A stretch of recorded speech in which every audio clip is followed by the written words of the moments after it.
Ya.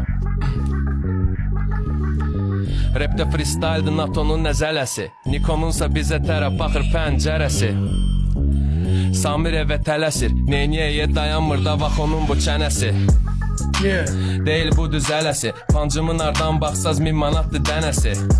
Fərqi varmı köhnəsi ya təzəsi, çənə podkastda gəlibmi freestyle'da beləsi? Yox. Zamanımız var elə, battle meydanını çıx, əsrixana dar elə. Özüm bilirəm. Maton, ay maton, starı sönmüş starı yenidən star elə. Star elə. Tapılacaq quşlarını sollar, deyirlərsə düz danışırlar.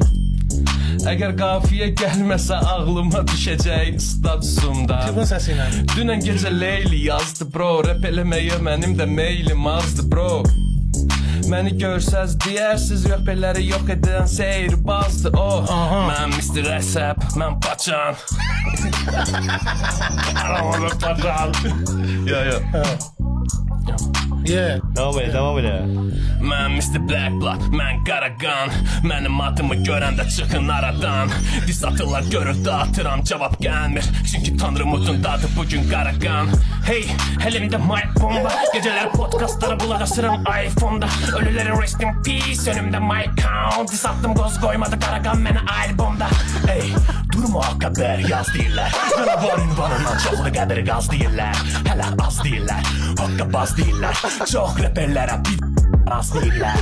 Nə musiqisi meydan olub, aləti isə ətdən. Olmayıb ki haram sudan qurtulmayım səhvən. Onca şeyə rəğmən mənim boş keçən hərəfdən. Ali ergin zirvəsində edək fərəqlər. Yer olan rəpərlərin qafiyədir qaskası. MC basın at baltarıdır, bax onun maskası. Qızan olimpiya halqası. Bu da siz az rapin son 10 ildəki dalğası. Freestyle'dır NATO'nun damğası. Elə bir seçip FIFA'da hulduzların karması. Uşaqlar gülür oradan əl eləyir. Bilirəm ki istəmirlər bu bitin qutarmasın. Gəlmişəm gör qazım, yaşadıram orqazım. Freestyle'ımın sonrası gətirə bilməsəm bir də olmasın.